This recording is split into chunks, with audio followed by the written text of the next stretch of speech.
sin aliento. O no respires, etc. Melodías de Moore.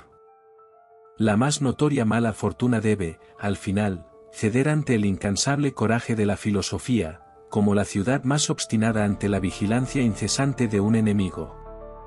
Salmanasar, como lo tenemos en las escrituras sagradas, resistió 3 años ante Samaria, sin embargo, cayó. Sardanápalo, véase Diodoro, resistió 7 en Nínive, pero fue en vano. Troya expiró al final del segundo lustro, y Asdod, como declara Aristeo por su honor de caballero, abrió por fin sus puertas a Samético, después de haberlas cerrado durante la 5ª parte de un siglo. ¿Desgraciada? Arpía. Bruja, le dije a mi esposa la mañana después de nuestra boda, bruja. Arpía. Mocosa. Pozo de iniquidad. Quintessence de rostro ardiente de todo lo abominable. Tú. Aquí de puntillas, agarrándola por el cuello y acercando mi boca a su oreja, me preparaba para lanzar un nuevo y más decidido epíteto de oprobio, que no dejaría de convencerla de su insignificancia si lo ejerciera, cuando para mi extremo horror y asombro descubrí que había perdido el aliento. Las frases, estoy sin aliento, he perdido el aliento, etc., se repiten con bastante frecuencia en la conversación común, pero nunca se me había ocurrido que el terrible accidente del que hablo pudiera suceder de buena fe y de verdad. Imagínese, si tiene una imaginación fértil, imagínese, digo yo, mi asombro, mi consternación, mi desesperación. Sin embargo, hay un buen genio que nunca me ha abandonado del todo. En mis estados de ánimo más ingobernables, conservo un sentido de la propiedad, y el camino de las pasiones me conduce, como le dijo Lord Edward en Julie, a la filosofía verdadera. Aunque al principio no pude determinar con precisión hasta qué punto el suceso me había afectado, decidí en cualquier caso ocultárselo a mi esposa, hasta que una experiencia posterior me descubriera el alcance de esta calamidad inaudita. Alterando mi semblante, por lo tanto, en un momento, de su apariencia hinchada y distorsionada, a una expresión de benignidad pícara y coqueta, le di a mi dama una palmada en una mejilla y un beso en la otra, y sin decir una sílaba, furias. No pude, la dejé asombrada por mi bufonería, mientras salía en pirueta de la habitación en un pas de Sefer. Contempladme entonces, a salvo en mi tocador privado, un terrible ejemplo de las malas consecuencias que acompañan a la irascibilidad, vivo, con las cualidades de los muertos, muerto, con las propensiones de los vivos, una anomalía sobre la faz de la tierra, muy tranquilo, pero sin aliento. Sí. Sin aliento. Afirmo en serio que me había quedado completamente sin aliento. No habría podido mover ni una pluma con él si mi vida hubiera estado en juego, ni manchar siquiera la delicadeza de un espejo. Duro destino. Sin embargo, hubo algún alivio al primer paroxismo abrumador de mi dolor. Descubrí, a prueba, que los poderes de expresión que, ante mi incapacidad para continuar la conversación con mi esposa, luego concluí que estaban totalmente destruidos, en realidad solo estaban parcialmente impedidos, y descubrí que sí, en esa interesante crisis, hubiera bajado la voz a un singularmente profundo gutural, aún podría haberle seguido comunicando mis sentimientos. Este tono de voz, del gutural, depende, según descubrí, no de la corriente del aliento, sino de una cierta acción espasmódica de los músculos de la garganta. Tumbándome en una silla, permanecí absorto en la meditación durante algún tiempo. Mis reflexiones, sin duda, no eran de ningún tipo consolador. 1000 vagas y lacrimógenas fantasías se apoderaron de mi alma, e incluso la idea del suicidio revoloteó por mi cerebro, pero es un rasgo de la perversidad de la naturaleza humana rechazar lo obvio y lo fácil, por lo lejano y lo equívoco. Así, temblé ante el suicidio como la más decidida de las atrocidades, mientras el gato atigrado ronroneaba vigorosamente sobre la alfombra y el perro de agua resoplaba asiduamente debajo de la mesa, cada uno atribuyéndose mucho mérito por la fuerza de sus pulmones, y todo obviamente hecho en burla de mi propia incapacidad pulmonar. Oprimido por un tumulto de vagas esperanzas y temores, oí al fin los pasos de mi esposa que bajaba la escalera. Asegurado ya de su ausencia, regresé con el corazón palpitante al escenario de mi desastre. Tras cerrar la puerta con cuidado por dentro, comencé una búsqueda enérgica.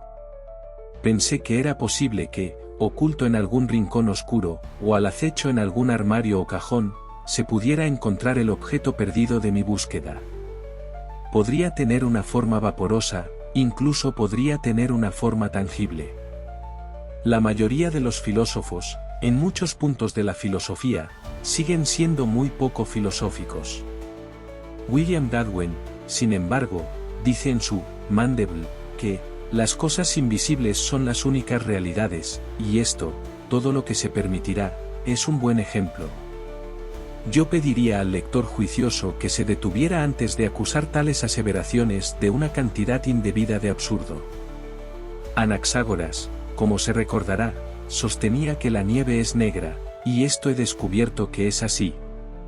Continué la investigación durante mucho tiempo y con gran empeño, pero la despreciable recompensa a mi industria y perseverancia resultó ser solo un conjunto de dientes postizos, 2 pares de caderas, un ojo y un montón de billetes de amor del señor Windenow para mi esposa. También podría señalar aquí que esta confirmación de la parcialidad de mi señora por el señor W. me causó poca inquietud. Que la señora Lacopret admirara algo tan diferente a mí era un mal natural y necesario. Soy, como es bien sabido, de apariencia robusta y corpulenta, y al mismo tiempo de estatura algo diminuta. No es de extrañar, pues, que la delgadez de mi conocido, y su altura, que se ha convertido en un proverbio, hayan sido debidamente estimadas a los ojos de la señora Lacopret. Pero volvamos. Mis esfuerzos, como he dicho antes, resultaron infructuosos.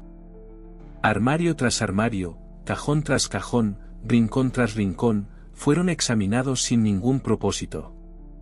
En un momento dado, sin embargo, creí tener mi premio, ya que, al hurgar en un tocador, había destrozado accidentalmente un frasco de aceite de arcángeles de Gran Gin, que, como agradable perfume, me tomo la libertad de recomendar aquí. Con el corazón encogido regresé a mi tocador, donde medité sobre algún método para eludir la perspicacia de mi esposa, hasta que pudiera hacer los arreglos necesarios antes de abandonar el país, pues ya había tomado una decisión al respecto.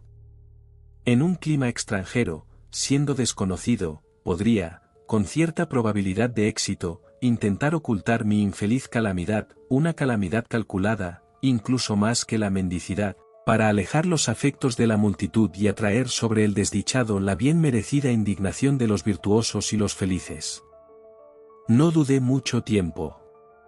Siendo de naturaleza rápida, memoricé toda la tragedia de Metemoure. Tuve la suerte de recordar que en la acentuación de este drama, o al menos de la parte que le corresponde al héroe, los tonos de voz en los que me encontraba deficiente eran totalmente innecesarios, y se esperaba que el gutural profundo reinara monótonamente en todo momento. Practiqué durante algún tiempo junto a las orillas de un pantano muy frecuentado, sin embargo, aquí no tenía ninguna referencia a un procedimiento similar de Demóstenes, sino a un diseño peculiar y concienzudamente mío. Así armado en todos los aspectos, decidí hacer creer a mi esposa que de repente me había apasionado el teatro. En esto, tuve un éxito milagroso, y a cada pregunta o sugerencia me encontraba libre de responder en mis tonos más sepulcrales y de sapo con algún pasaje de la tragedia, del cual, como pronto observé con gran placer, cualquier parte se aplicaría igualmente bien a cualquier tema en particular. Sin embargo, no hay que suponer que, al pronunciar tales pasajes, me faltara en absoluto el aspecto asquint, el mostrar los dientes, el mover las rodillas, el arrastrar los pies o cualquiera de esas gracias innombrables que ahora se consideran con razón las características de un intérprete popular. Para estar seguros, hablaban de encerrarme en una camisa de fuerza, pero, Dios mío, nunca sospecharon que hubiera perdido el aliento. Después de poner mis asuntos en orden, tomé asiento muy temprano una mañana en la diligencia para, dando a entender, entre mis conocidos, que un asunto de suma importancia requería mi presencia personal inmediata en esa ciudad. La diligencia estaba abarrotada hasta la saciedad, pero en la incierta penumbra no se distinguían los rasgos de mis compañeros. Sin oponer resistencia efectiva, me dejé colocar entre dos caballeros de dimensiones colosales, mientras un tercero, de tamaño aún mayor, pidiendo perdón por la libertad que iba a tomar, se arrojó sobre mi cuerpo a lo largo, y quedándose dormido en un instante, ahogó todas mis exclamaciones guturales de alivio, con un ronquido que habría hecho sonrojar los bramidos del toro de Falaris. Afortunadamente, el estado de mis facultades respiratorias hacía que la asfixia fuera un accidente totalmente imposible. Sin embargo, cuando el día se hizo más claro a medida que nos acercábamos a las afueras de la ciudad, mi torturador, levantándose y ajustándose el cuello de la camisa, me agradeció muy amablemente mi cortesía. Al ver que permanecía inmóvil, todas mis extremidades estaban dislocadas y mi cabeza torcida hacia un lado, sus aprensiones comenzaron a agudizarse y, despertando al resto de los pasajeros, comunicó, de manera muy decidida, su opinión de que un hombre muerto les había sido presentado durante la noche como un compañero de viaje vivo y responsable, y me dio un golpe en el ojo derecho, como demostración de la veracidad de su sugerencia. A partir de entonces, todos, uno tras otro, éramos 9 en total, creyeron que era su deber tirarme de la oreja. Un joven médico en ejercicio, también, después de aplicarme un espejo de bolsillo en la boca y comprobar que no tenía aliento, dio por cierta la afirmación de mi perseguidor, y todo el grupo expresó su determinación de no soportar dócilmente tales imposiciones en el futuro y de no seguir adelante con tales cadáveres por el momento. En consecuencia, me arrojaron aquí en la señal del Cuervo, por la taberna por la que pasaba el carruaje, sin sufrir más accidentes que la rotura de ambos brazos, bajo la rueda trasera izquierda del vehículo. Además, debo hacer justicia al conductor al afirmar que no se olvidó de arrojarme el más grande de mis baúles, que, por desgracia, me cayó en la cabeza y me fracturó el cráneo de una manera a la vez interesante y extraordinaria. El propietario del Cro, que es un hombre hospitalario, al ver que mi baúl contenía suficiente para indemnizarle por cualquier pequeño problema que pudiera tener en mi nombre, envió inmediatamente a un cirujano de su conocimiento y me entregó a su cuidado con una factura y un recibo de $10. El comprador me llevó a sus aposentos y comenzó las operaciones de inmediato. Sin embargo, después de cortarme las orejas, descubrió signos de vida. Entonces tocó el timbre y mandó a buscar a un boticario vecino para consultarle la emergencia. En caso de que sus sospechas sobre mi existencia resultaran correctas, mientras tanto, me hizo una incisión en el estómago y me extrajo varias vísceras para diseccionarlas en privado. El boticario tenía la idea de que yo estaba realmente muerto. Esta idea me esforcé en refutarla, pateando y zambulléndome con todas mis fuerzas, y haciendo las más furiosas contorsiones, pues las operaciones del cirujano me habían devuelto, en cierta medida, la posesión de mis facultades. Sin embargo, todo se atribuyó a los efectos de una nueva batería galvánica, con la que el boticario, que es realmente un hombre de información, realizó varios experimentos curiosos, en los que, por mi participación personal en su realización, no pude evitar sentirme profundamente interesado.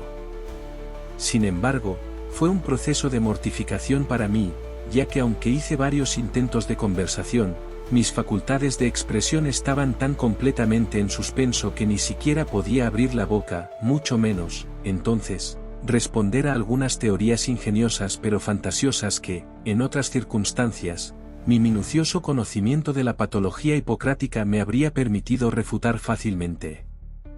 Al no poder llegar a una conclusión, los médicos me remitieron para un examen más profundo. Me llevaron a un desván, y después de que la mujer del cirujano me proporcionara unas bragas y unas medias, el propio cirujano me ató las manos y me vendó la boca con un pañuelo de bolsillo, y luego cerró la puerta por fuera mientras se apresuraba a ir a cenar, dejándome solo en silencio y meditación. Ahora descubrí para mi gran deleite que podría haber hablado si no me hubieran atado la boca con el pañuelo de bolsillo. consolándome con esta reflexión, repetía mentalmente algunos pasajes de la omnipresencia de la deidad, como es mi costumbre antes de resignarme a dormir, cuando dos gatos, de un carácter codicioso y vituperativo, entraron por un agujero en la pared, saltaron con un ademán a la Catelani, y, posándose uno frente al otro en mi rostro, se enzarzaron en una indecorosa contienda por la mísera consideración de mi nariz. Pero, así como la pérdida de sus orejas le sirvió para ascender al trono de Ciro, el mago Omígegus de Persia, y como el corte de su nariz le dio a Zopiro la posesión de Babilonia, la pérdida de unas pocas onzas de mi rostro resultó la salvación de mi cuerpo. Excitado por el dolor y ardiendo de indignación, rompí de un solo esfuerzo los cierres y el vendaje. Atravesando la habitación, lancé una mirada de desprecio a los beligerantes y, abriendo de golpe la ventana ante su horror y decepción extremos, me precipité, con gran destreza, por la ventana. En ese momento pasaba de la cárcel de la ciudad al patíbulo erigido para su ejecución en los suburbios. Su extrema debilidad y su prolongada mala salud le habían permitido permanecer sin grilletes, y vestido con su traje de ahorcado, muy similar al mío, yacía tumbado en el fondo del carro del verdugo, que estaba debajo de las ventanas del cirujano en el momento de mi precipitación, sin más vigilancia que la del conductor, que estaba dormido, y dos reclutas de la sexta infantería, que estaban borrachos. Por mala suerte, me quedé dormido de pie dentro del vehículo. Inmediatamente, salió corriendo por detrás, y girando por un callejón, desapareció de mi vista en un abrir y cerrar de ojos. Los reclutas, despertados por el alboroto, no pudieron comprender exactamente los méritos de la transacción. Sin embargo, al ver a un hombre, la réplica exacta del delincuente, de pie en el carro ante sus ojos, se mostraron, así se expresaron, y, tras comunicarse esta opinión entre ellos, cada uno bebió un trago y luego me derribaron con la culata de sus mosquetes. No tardamos mucho en llegar al lugar de destino. Por supuesto, no se podía decir nada en mi defensa. La horca era mi destino inevitable. Me resigné a ello con un sentimiento mitad estúpido, mitad amargo. Al ser poco cínico, tenía todos los sentimientos de un perro. El verdugo, sin embargo, ajustó la soga alrededor de mi cuello. Cayó la gota. Me abstengo de describir mis sensaciones en la horca, aunque aquí, sin duda, podría hablar al grano, y es un tema sobre el que nada se ha dicho bien. De hecho, para escribir sobre un tema así es necesario haber sido ahorcado. Todo autor debe limitarse a tratar asuntos de su propia experiencia. Así, Marco Antonio compuso un tratado sobre cómo emborracharse. Sin embargo, debo mencionar que yo no morí. Mi cuerpo sí, pero no tenía aliento para estar suspendido, y si no fuera por el nudo debajo de mi oreja izquierda, que tenía la sensación de una porra militar, me atrevo a decir que habría experimentado muy pocas molestias. En cuanto al tirón que se me dio en el cuello al caer la gota, simplemente sirvió para corregir la torcedura que me había provocado el gordo caballero del carruaje. Sin embargo, por buenas razones, hice todo lo posible para que la multitud se tomara la molestia. Se decía que mis convulsiones eran extraordinarias. Mis espasmos habrían sido difíciles de superar. El público pidió un bis. Varios caballeros se desmayaron, y una multitud de damas fueron llevadas a casa histéricas.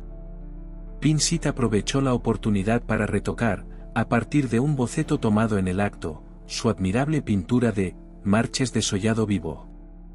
Cuando ya había proporcionado suficiente diversión, se consideró apropiado retirar mi cuerpo de la horca. Esto fue así sobre todo porque el verdadero culpable había sido capturado y reconocido entretanto, un hecho que por desgracia yo desconocía.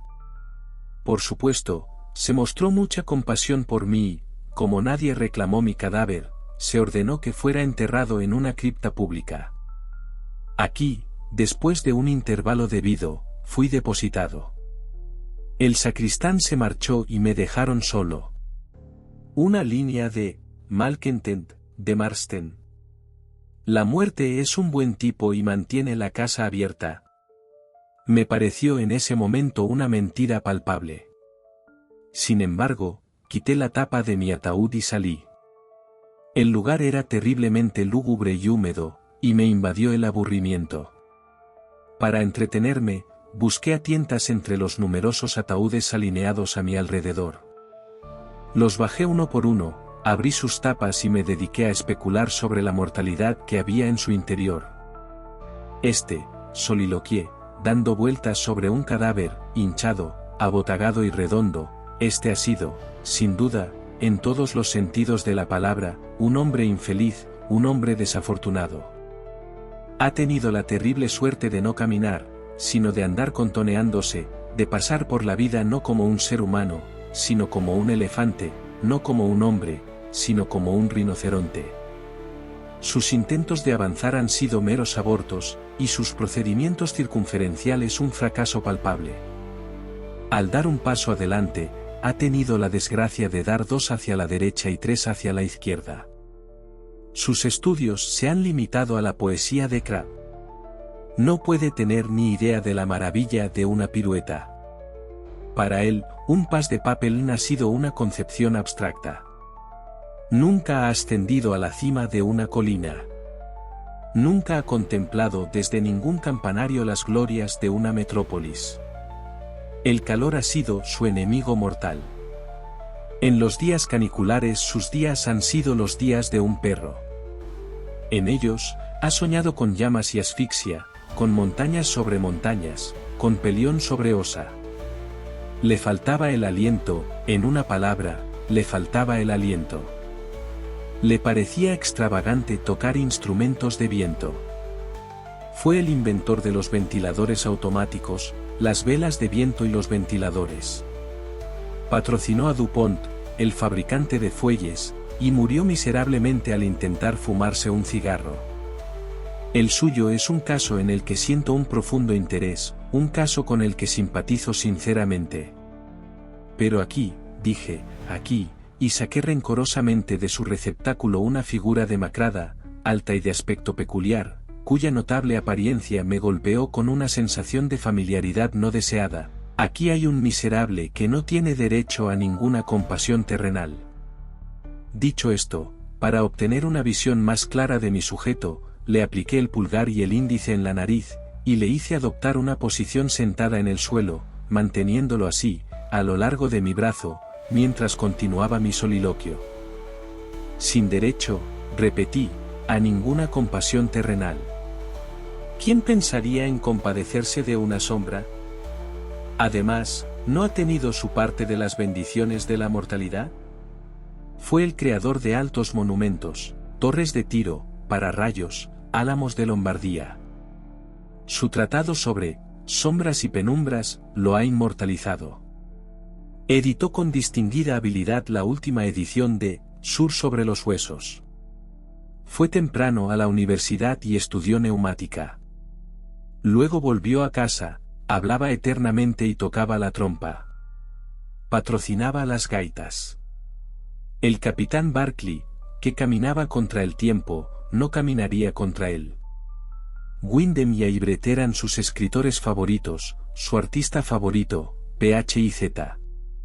Murió gloriosamente mientras inhalaba gas, levique flatu corrupitur, como la fama pudicitae en Jerónimo. Era indudablemente un tenere res in feminis fama pudicitiae, et quasi flos pulcherrimus, cito ad levem marces sitauram, levique flatu corrumpitur, maxime, y c. jarerane mesade salvinam. ¿Cómo puede usted? Interrumpió el objeto de mis animadversiones, jadeando por respirar y arrancándose, con un esfuerzo desesperado, la venda que le rodeaba las mandíbulas. ¿Cómo puede usted, señor falta de aliento, ser tan infernalmente cruel como para pellizcarme la nariz de esa manera? ¿No vio cómo me habían cerrado la boca? Y usted debe saber, si es que sabe algo, cuánta respiración superflua tengo que desechar. Si no lo sabe, sin embargo, siéntese y lo verá. En mi situación es realmente un gran alivio poder abrir la boca, poder explayarme, poder comunicarme con una persona como usted, que no cree que se le llame en todo momento a interrumpir el hilo del discurso de un caballero. Las interrupciones son molestas y sin duda deberían abolirse, ¿no cree? Le ruego que no responda, una persona es suficiente para hablar a la vez. Ya habré terminado y entonces podrá empezar. ¿Cómo demonios, señor, ha llegado a este lugar? Ni una palabra, se lo ruego. Llevo aquí algún tiempo. ¿Un terrible accidente? Supongo que lo habrá oído. Una calamidad terrible. Pasaba por debajo de sus ventanas hace un rato, más o menos cuando se quedó paralizado. ¡Qué suceso tan horrible! ¿Has oído hablar de recobrar el aliento? Cállate, te digo. Yo le quité el aliento a otro. Yo siempre tenía demasiado. Me encontré con Blab en la esquina de la calle, no me dio ni una palabra, no podía decir ni una sílaba, ha atacado. En consecuencia, con epilepsia, Blab se escapó, malditos todos los tontos. Me dieron por muerto y me metieron en este lugar. ¿Qué cosas hacen todos ellos? Oí todo lo que dijisteis de mí. Cada palabra era una mentira. Horrible. Maravilloso. Escandaloso. Espantoso. Incomprensible. Etcétera, etcétera, etcétera, etcétera. Es imposible concebir mi asombro ante un discurso tan inesperado, o la alegría con la que poco a poco me convencí de que el aliento que el caballero, a quien pronto reconocí como mi vecino Windenow, había captado tan afortunadamente era, de hecho, la misma exhalación que yo había perdido en la conversación con mi esposa. El tiempo, el lugar y las circunstancias lo convirtieron en un asunto incuestionable. No lo hice, al menos durante el largo periodo en el que el inventor de los chopos de Lombardía continuó favoreciéndome con sus explicaciones. En este sentido, me movió la prudencia habitual que siempre ha sido mi rasgo predominante. Reflexioné que aún podrían surgir muchas dificultades en el camino de mi conservación que solo un esfuerzo extremo por mi parte podría superar. Consideré que muchas personas tienden a valorar los bienes que poseen, por muy poco valiosos que sean para su propietario en ese momento, por muy problemáticos o angustiosos que sean, en proporción directa a las ventajas que otros obtendrán de su consecución, o que ellos mismos obtendrán de su abandono. ¿No podría ser este el caso del señor Windenow? Al mostrar ansiedad por el aliento del que ahora estaba tan dispuesto a deshacerse, ¿no podría estar yo mismo expuesto a las exacciones de su avaricia? Hay sinvergüenzas en este mundo, recordé con un suspiro, que no tendrán escrúpulos en aprovecharse injustamente incluso de un vecino, y en esta observación es de Epicteto, es precisamente en el momento en que los hombres están más ansiosos por deshacerse de la carga de sus propias calamidades cuando menos desean aliviarlas en los demás. Basándome en consideraciones similares a estas, y sin dejar de agarrar la nariz del señor W., consideré apropiado modelar mi respuesta.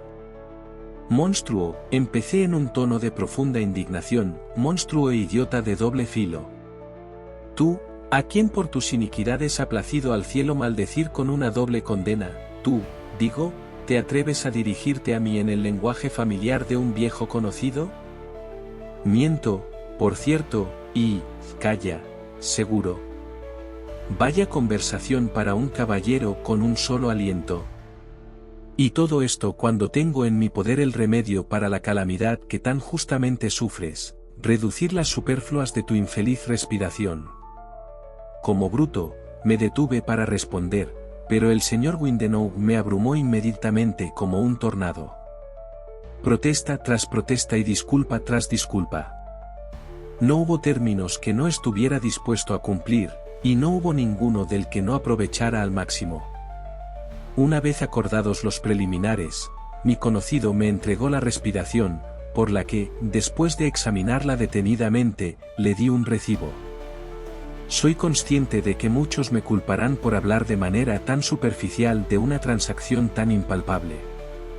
se pensará que debería haber entrado más en detalle en los pormenores de un suceso por el cual, y esto es muy cierto, se podría arrojar mucha luz nueva sobre una rama muy interesante de la filosofía física.